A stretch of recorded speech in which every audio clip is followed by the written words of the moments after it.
All right. Hello, everyone, and welcome back to Dynamic Character Productions. We are back tonight with another exit interview for Survivor Monte Carlo.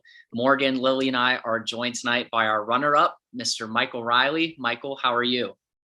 I'm doing well. Ready to talk about the game and like everything, and hopefully get some interesting questions from this, even from this cast or wherever else. So, Yeah, I guess so Michael applied basically during his the airing of Sahara Dunes, which Michael also did very well in.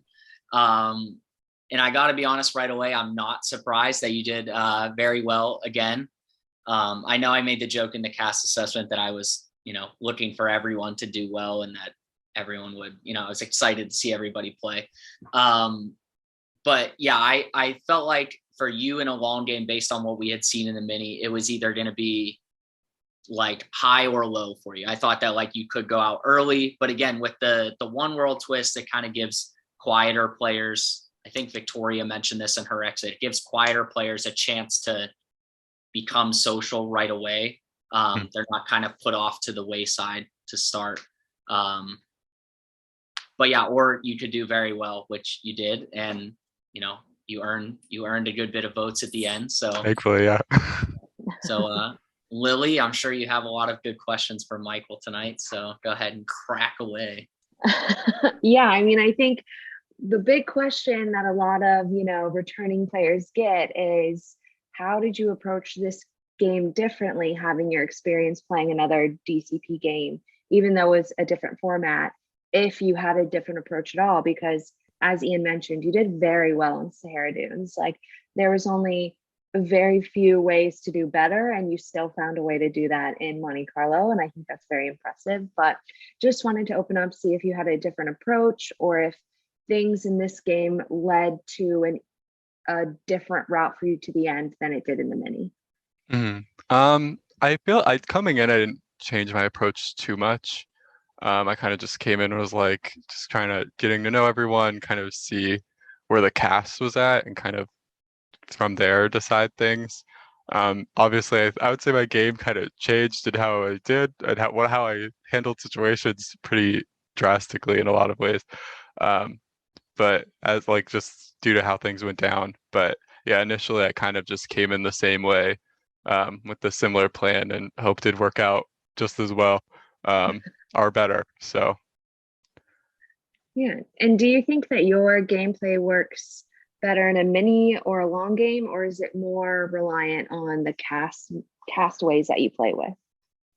I think it's kind of reliant on the castaways. I mean, in both, would it be a long game or mini? Like it'd kind of rely on the casts to some extent. I'd like to think I'm at least decently adaptable to like changing things up if I need to, but to make it work regardless. But I think, yeah, generally it's just kind of more dependent on the cast than format, I think. Yeah.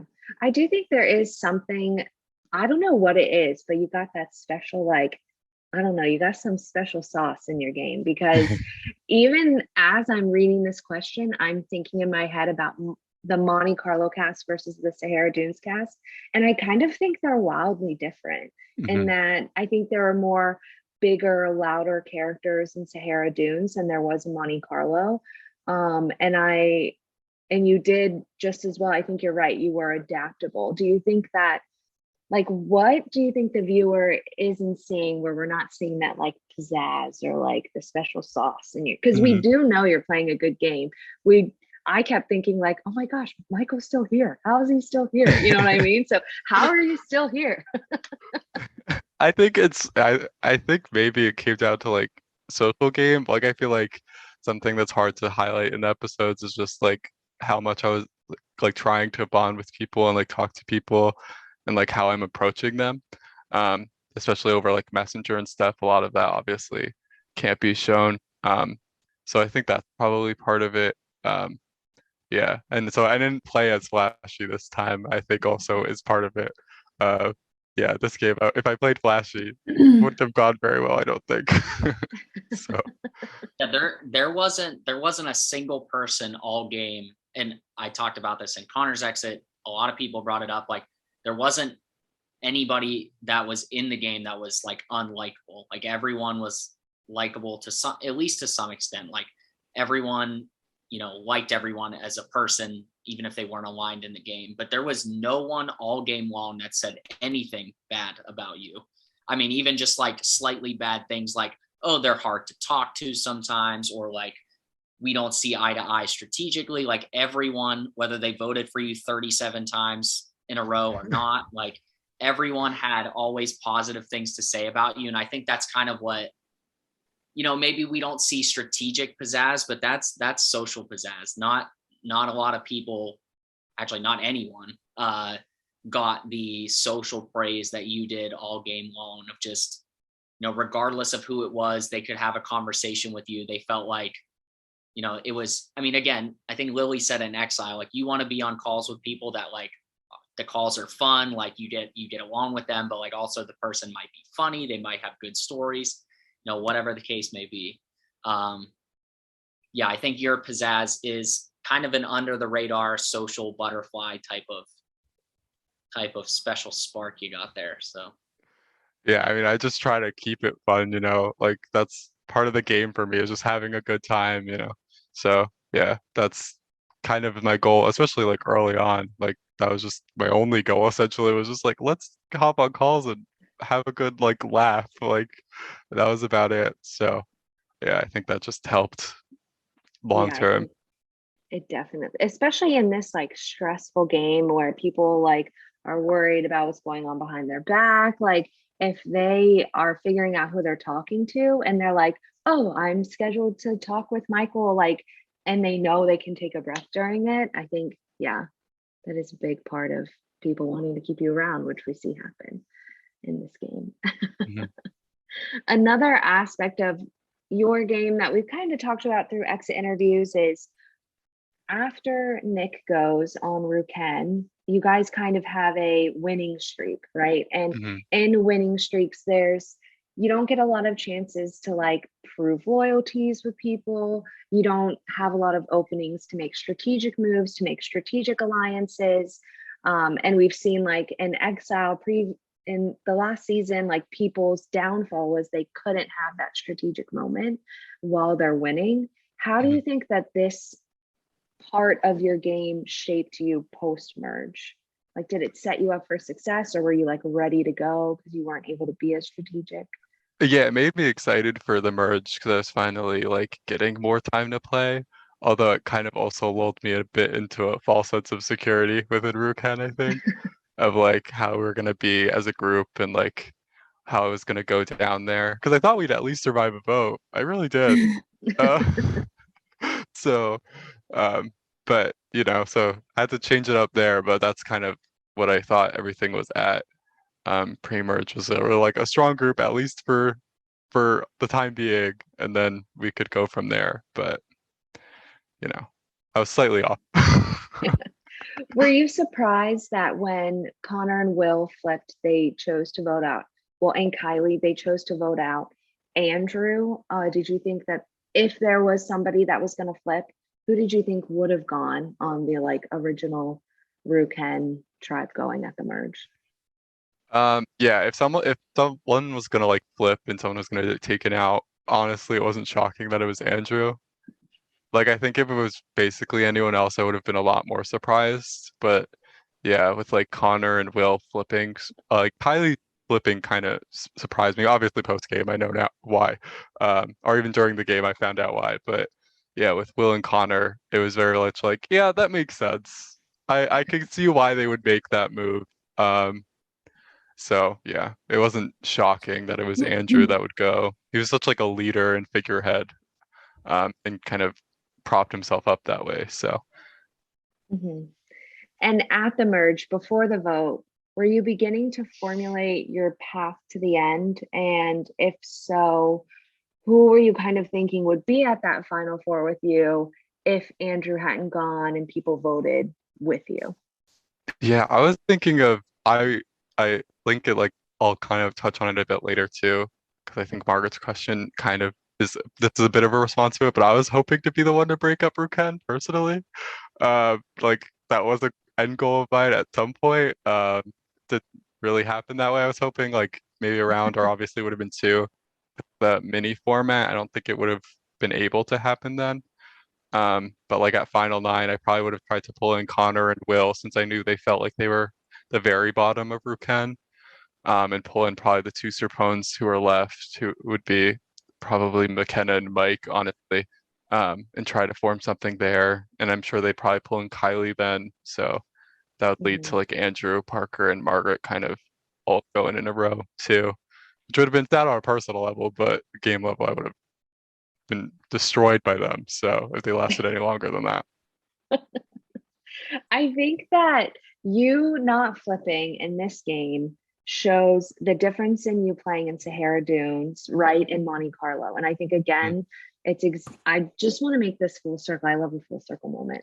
You were adaptable. And I think that if like having flipped to a certain extent might not have helped your game, as well as not flipping did in your favor, even though you were the only surviving non-flipper of the merge vote, really, after Margaret goes home. Why do you think that after Margaret goes home, you don't go next? Why does Will then go?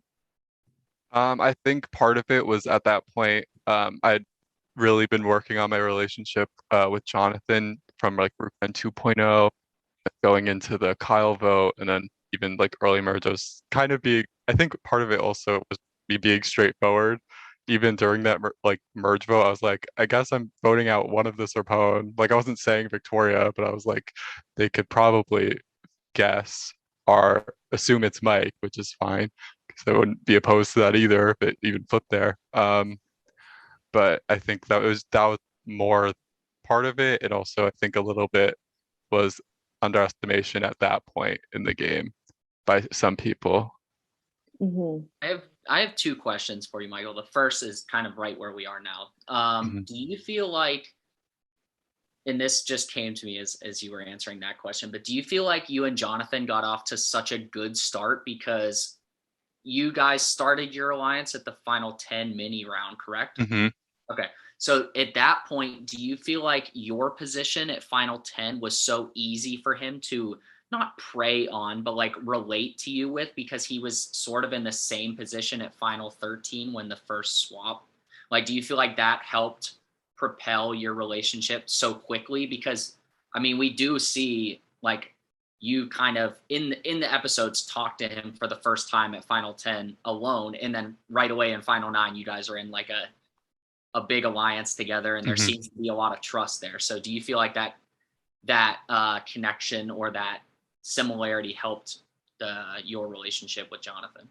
Yeah, I think so. I think just having kind of been seemingly in the same like position, although not quite like identical, but like having kind of that similar situation and kind of also being kind of under the radar, less of like the big players that were having their names like really thrown out at that point. I think that just kind of worked for us to then move forward together, and yeah, just work together the whole game. So yeah.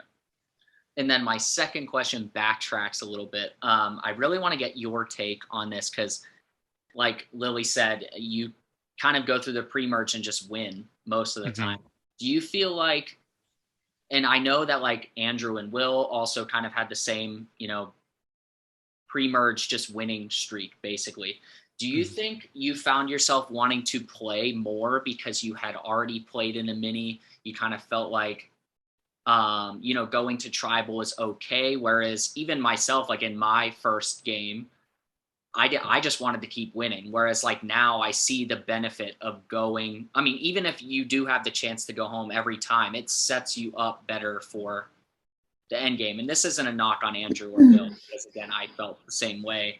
But yeah, do you feel like your prior experience kind of helped shape your mindset around winning or losing in the pre-merge? yeah, I mean, I felt decent like if we had gone to tribal and like I felt like I could play within that. I wasn't gonna actively lose challenges or anything or like throw any. Personally, like I just can't do that. It's not within me at this point. But yeah, like if we did go to one, I'd be like pretty fine with it. I felt pretty secure with where I kind of was in like the middle. between the two people, like Connor and Will at the bottom and like the Bruken 4 at the top type of situation. I was kind of like right there, just chilling, which was a nice time. But yeah, I was pretty fine either way. Yeah, and that's why I think it would have worked out kind of similar at least, regardless. But So you mentioned that you felt like pretty safe, right? mhm. Pre-merge. And I feel like, and I know you touched on it on Final Tribal, but you also felt pretty comfortable at most tribals post-merge, even though your name was out there. Mhm. Talk us through that, because I'm the person that's nervous every tribal when my name's never been brought up. So I want to know your secret. I think I think that's just a personality thing. I kind of am always pretty mellow, as I think we saw. I'm not like I don't react to things as much as most other people do. Like even like Connor or like Jonathan, even hearing like a whiff of their name, they'd be like way more antsy about it. I was like, why? Stop this. Um, so, and that's why I was kind of fine with getting votes. I mean, I think it didn't make the edit, but I think in one of my confessionals, I talk about how the rest of my alliance, I just say they're like real skittish. So I was like, I think it's okay if I take votes because everyone else is gonna like react and maybe try to do something, and I'll just be a whatever with it. If I go home, oopsie, but you know. And I wonder if that reaction too is relative to like who else you were voting out, like who your alliance was voting out. Because like, Mhm. no offense, but like voting you at the time of voting like Mike or Kiley would have kind of been Crazy, yeah. insane. Yeah. So like if you go home, like, like what, it's kind of like one of those moments where you're like, what the hell are you guys doing? Like, why Mhm. would it makes no sense. Whereas if maybe I think if I was in your shoes, I would have probably been the most nervous at the Will one, just because you two were probably the most relative in threat level for between the two alliances. But yeah, Mhm. I mean, I think like Lilly said, you play those so well, and it works to your advantage because people trust you, and like even people like McKenna, I feel like that's kind of why you get, you know, have a good social relationship with her, all those kind of things. So yeah, kudos to you for keeping a cool head, because Mhm. it's not always so easy. Yeah, I just thought it would work out better than like trying to then pull a McKenna right after on the will vote and flipping it to back to her. I was like, that'll just not look good on me. So yeah, just didn't do that. Um, yeah, and I think it works, you know. I think there is something to playing into your personality. Like, do you think that you could have played a different game even if it went against your personality? Or do you think that's your winning, or your like well placement is your personality to some extent? Yeah, I think to some extent it was just me playing like as I am, not trying to like really just cause like crazy situations just because I could. Like keeping it just simpler works out for me, I think, a bit better a lot of the time. And so yeah, I think that worked better than me trying to like really like even up my social game even more and be like super outgoing and super like a Margaret or Kiley are like trying to be like the super strategic mastermind type of person. Um, yeah, I don't think that would have worked as well for me because I'd kind of have to put it on a little bit more Mhm. than usual. Yeah, I think that kind of answers my next question, which is more about your threat management when, like, Kiley, Mike, Will, they start just like throwing your name out nonstop at all their vote outs. Was there anything other than your calm demeanor that you think helped kind of lower that attention to you? Yeah, I think I just like kind of would downplay myself a lot. I'm pretty like I kind of do like self-deprecating humor and stuff. Like it just comes out of me anyway, and at that point I'd already been doing it. So I think just even like using that even about my game, you're like, I don't get why people would vote for me. Like, what is this? Like that makes no sense. I think it just like worked Mhm. out better that way because it kind of made them even like more obvious targets than they already were. So Why do you think that they like hooked on to your name strongly? We talk about it with, each of them, like why Michael, but from your perspective during the game, what is your thought process when they start to do this? I assume it's probably because my relationships with like Margaret, Parker, and even Andrew, although I'm like less close with him, although it's perceived that I was closer than I am. But I think it was that plus like on top of that, I with Kiley specifically, she at least kind of like pre-merge, we kind of did talk strategy a lot. So I think she realizes like, oh, you're playing more than I think you are, which I think might have spooked her a bit. And then me and Will just like never formed any trust, even pre-merge. And then so by merge, it's just kind of destroyed already. And then Mike immediately writes my name, which isn't a great sign. So I think it was just all three just didn't really have as much incentivization to work with me compared to literally everyone else in the game. And I'm seemingly like an easier vote, I think, than other people too at that same time. So worth a try, I guess. Yeah. You still navigate it though. Mm-hmm. I'll ask you a question I asked both Victoria and Connor, but we'll make it for Sahara Dunes. Mm-hmm. If merge Monte Carlo, you have to take 3 people out and replace them with 3 people from Sahara Dunes, could be post or pre-merge individuals. Who are you throwing in and who are you taking out? Ooh, I mean, I guess I should probably take out Kiley, Mike, and Will just because we couldn't work together like at all. Yeah. And I guess who would I throw in? Probably Eric, Kiley, other Kiley. Yeah. Ooh, and then maybe Dawn, maybe, or like Jordan. Jordan would be fun to actually play with. Maybe she would still be against me this time, but maybe not. You could talk over Facebook and not Zoom, so it might be in everyone's favor. Yeah, I could see that really being a good thing for you if those were replaced. Anyways, back to Monte Carlo, good little break.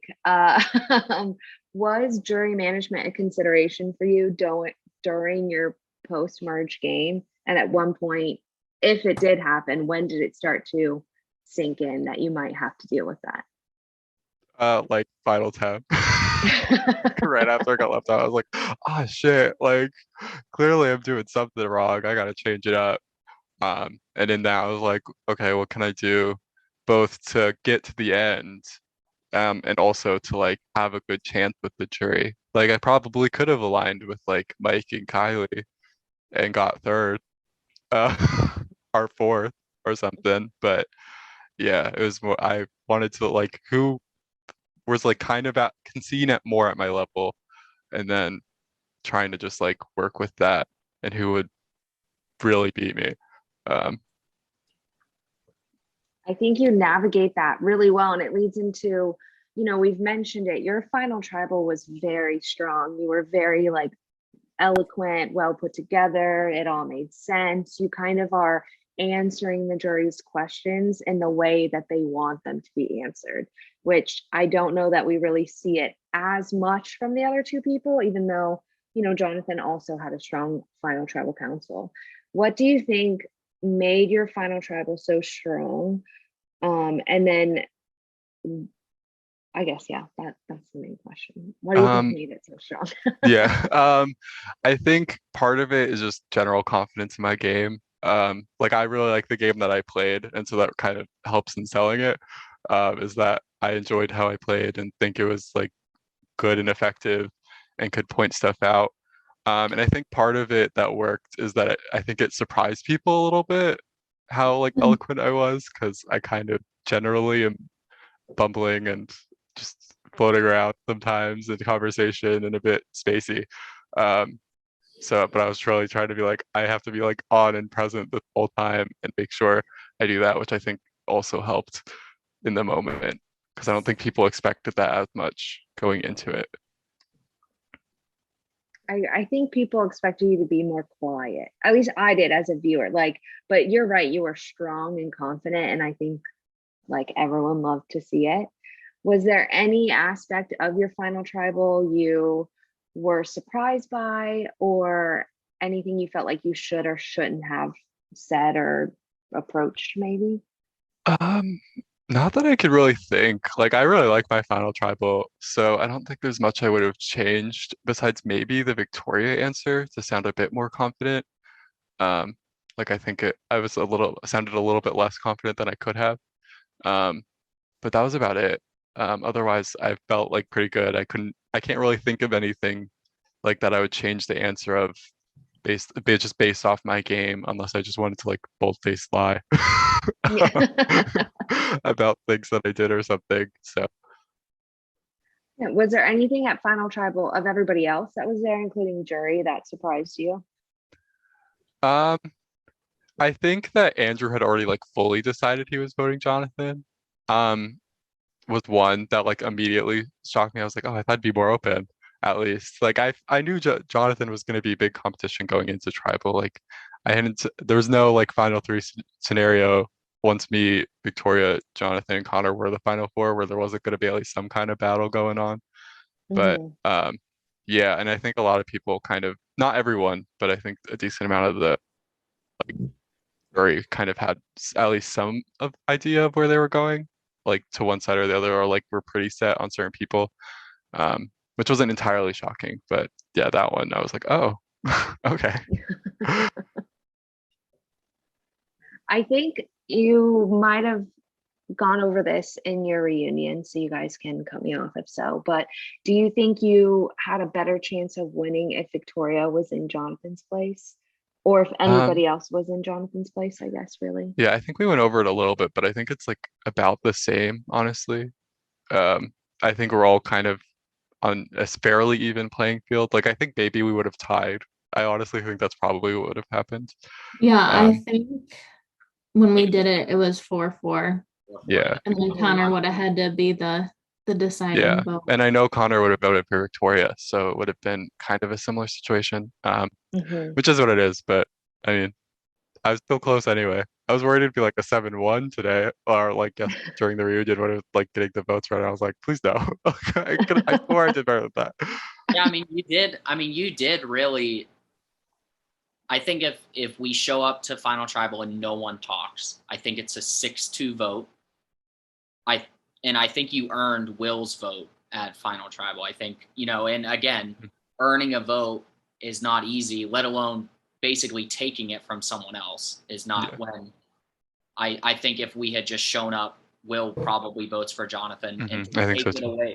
to take it away from anyone, and let alone someone who played the kind of game Jonathan did, is indicative of how good your final tribal really was. And you did. I mean, you even surprised me at not at how confident you were,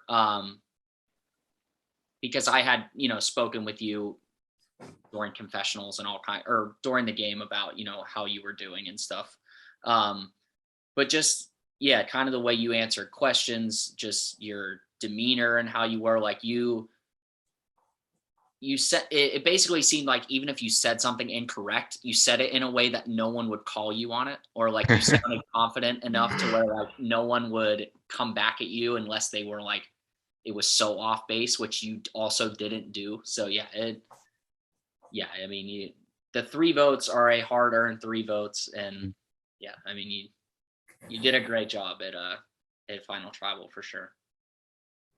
Thank you. And well deserved. Yeah. Thank you. Thank you.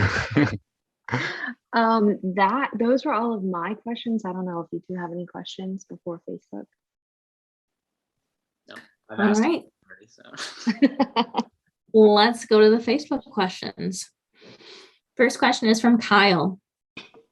What do you think allowed you to survive the Ruken reverse pagonging? In other words, why do you think Jonathan and Victoria chose you to make a final 3 over other people? I mean, I guess we touched on it a little bit, but I think it was just building that relationship with both of them. Like I know the Freaks and Geeks Alliance, quote unquote, has come up a bit, and I was the 6th member that I don't think ever gets mentioned in the episodes, but I was the other one. But yeah, it was like, so I kind of had built something with them even like during One World. Like and I talked to them both a decent amount, and then I got to talk more with Jonathan, and then I made sure to have like a really like in-depth conversation with Victoria like at 9, like right after the mini. So I think that all kind of came into it, and then also just there were a lot of big threats in this game, and I think people didn't really see me as that until a bit later. So that kind of also helped with that. All right. Next question is from Greg, which we kind of already discussed, but I will just read to you his compliments at least. He said 2 back-to-back end game runs is impressive, especially with 2 different game formats. So wanted to share that one at least. All right. Next question is from John Millsip. Your game was quite understated, yet many members of the jury viewed you as a major threat to win in the end.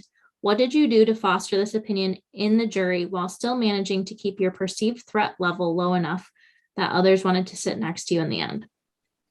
Yeah, I think it was just mostly just having like jury management just kind of with the jury. Like a lot of them, I kind of told that I was voting them out outside of like Will, I think.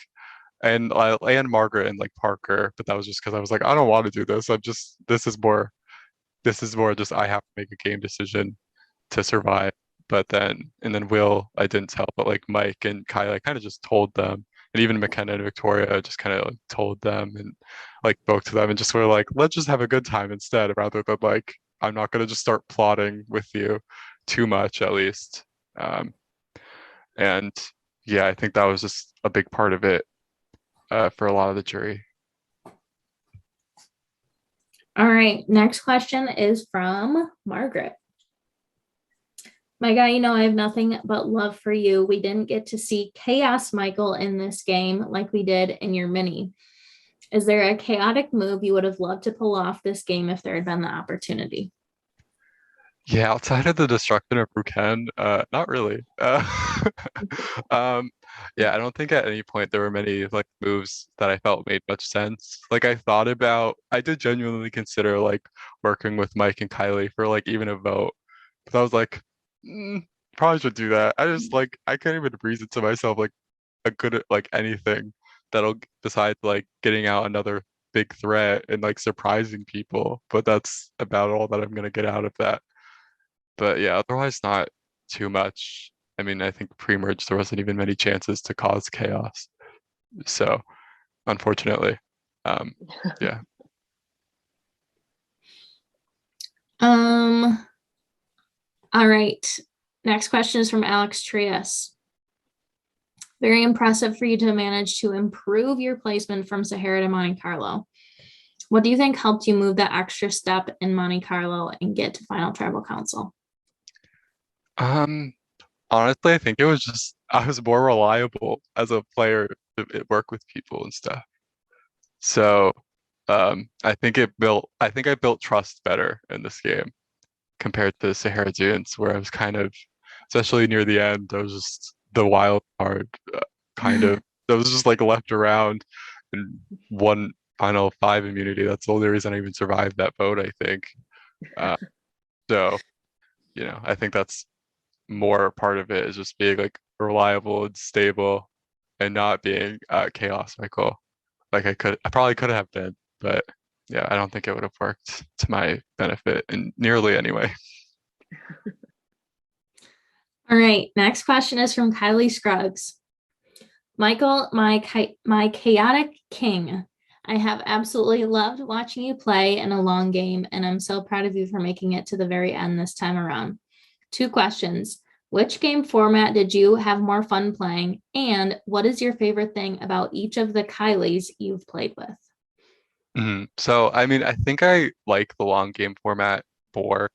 There's like more of the like build up and like when you do things like it's like days of work and stuff, or like even like getting to the end, it was like 39 days worth of playing the game to do that. So it just felt like kind of this extra level of rewarding. Whereas the mini, it's kind of just like go, go, go, go, go, which is fun, but I don't feel like you get as much of like a sense of like accomplishment from it and things when you do things in like a long game, because easily things could change on you so much in a long game without you even knowing. And then I guess with like, oh, I should specify. I specify the Kylie's. Kiley Kelly.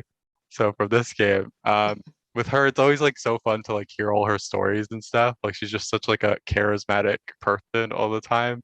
Like just has like this energy that like invites you in, and like she always has like so much fun stuff to say. So that's probably my favorite thing about Kiley Kelly. That with Kylie Scruggs, she's always just like so positive and like funny and like nice and bubbly.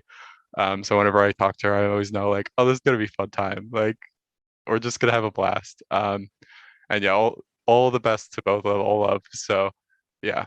But that would be what I'd say was my favorite things about both of them. All right. One more question from McKenna Feeney. Michael, it was such a pleasure hosting you and now to watch you play again in a longer format. I just want to commend you on your game because placing higher than 4th is hard to do, and you improved your placement by 2 spots. That's incredible. A question I have is, did you change anything about your game between Sahara Dunes and Monte Carlo? Or was it, if it's not broke, don't fix it kind of thing? I mean, you kind of touched on this a little bit.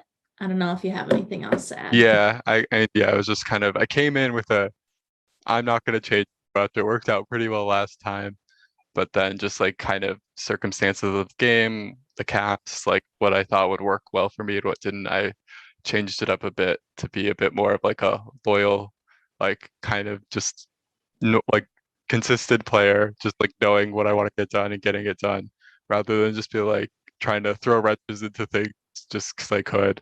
And like trying to like under the radar for a while, be flashy, and then come out at the end. I didn't really do that this time.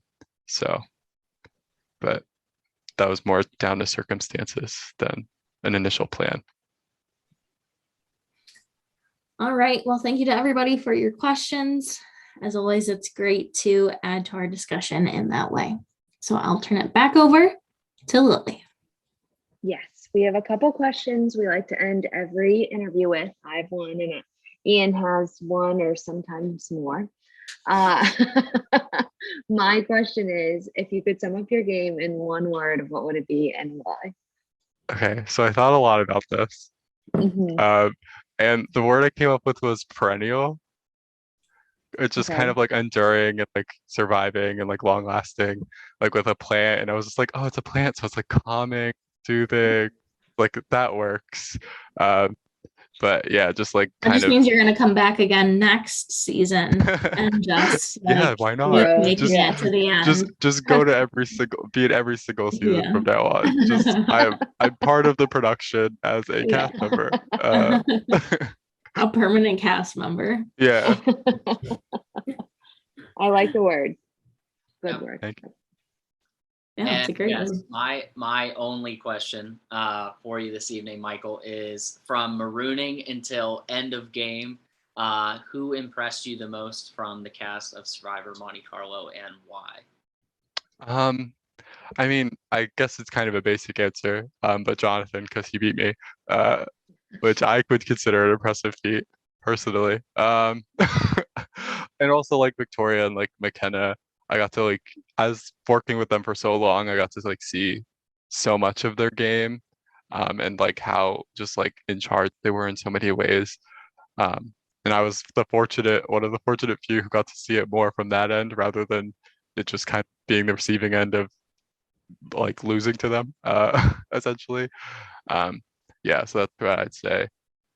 Although there's a lot of good players on this cast, it's very impressive. All right. Well, Morgan, Lilly, or Michael, anything else you would like to add before we sign off? I'll just say, Michael, it was awesome getting to host you and watch you navigate this game. I know you said it kind of towards the beginning of our conversation, but I think your success really lies in your adaptability and that you are really easygoing. Kind of just that steady presence, and people know that they can work with you even if things have been kind of crazy in the game. in order to be a good Survivor player, you have to be adaptable. So great game, and you have a lot to be proud of. So Thank you. I try my best. Yeah, to piggyback off Morgan, yeah, I completely agree. You played a great game. You have a lot to be proud of, like she said. I think you're one of few DCP contestants that, contrary to what I said earlier and what I thought before Monte Carlo, like I think you could show up to any game, any cast, any format, and I think you would do very well.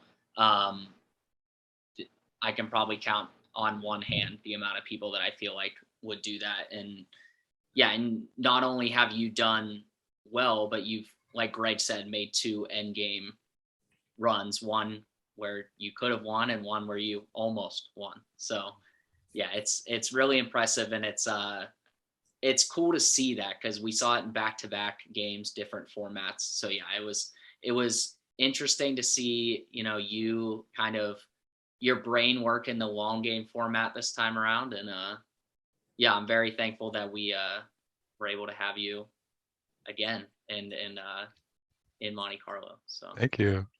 yeah. Well, Survivor Monte Carlo, like this exit interview, is coming to an end. So we have our exit interview with our winner, Jonathan, and then we have our final recap and final draft updates, and then we are cutting it for good. We are cutting the cord on Survivor Monte Carlo. So no way to end the season then with great exit interviews and great content in the recaps with some great guests and a great draft update as well. So we'll catch you with our content for the rest of the week. And as always, thanks for watching along. We'll see you next time.